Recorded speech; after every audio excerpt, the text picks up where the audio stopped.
Daddy, आजपर्यंत तुम्ही केलेल्या सर्व मेहनतीवरती सारी सपना ती कारवेडी ती पूर्ण मेहनतीवर पाणी फेडणार आहे. अरे काय केलं तिला? अरे डॅडी, ती लवकरच आपल्या हातात भिकेच्या कटोरा देणार आहे. भिकेच्या कटोरा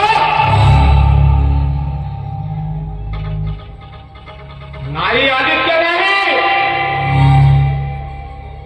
अरे एकदा का तुझे लग्न सपनाशी लावून सपना माझी सून झाली ना, तर या सपना इंडस्ट्रीचा मालक होणार मी, मालक.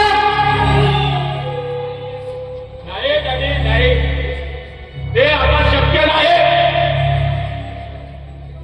कारण त्या सपनानं माझ्याऐवजी एका दुसऱ्या मुलाची निवड केली आहे डॅडी. अरे कोण आहे तो हरिहर?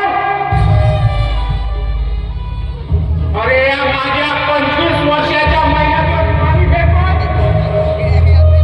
अरे नाव सांग फक्त त्याचं नाव.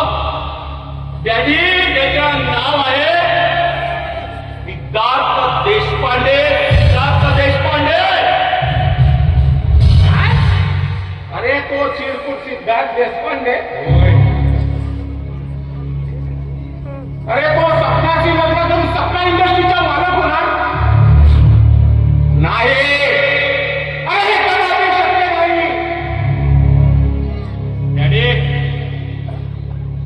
ज्या वेळेस तुम्ही त्या सपनाच्या आई वडिलांना फोन केला ना, अरे त्याच वेळी त्या कार्टीच्या निष्ठून साली मारून टाकायला पाहिजे. अरे आता डॅडी, ती वेळ आली नसती.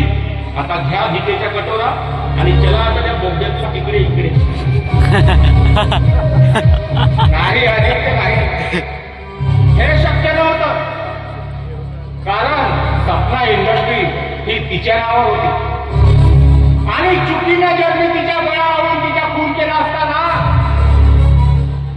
तर ती संपत्ती आपल्या कुणालाच मिळाली नसती. अरे ती संपत्ती सरकारच्या खात्यात जमा झाली असती. म्हणून तर मला प्रतीक्षा करावी लागली. आणि तेही फक्त आपल्या हातात भिकेच्या कटोरा आला म्हणून समजा. अरे काय करावं काहीच कळत नाही. डॅडी, डॅडी, डॅडी, तो बघा, तो बघा, साला तो राजा राणीचा चोळा येत आहे. डॅडी,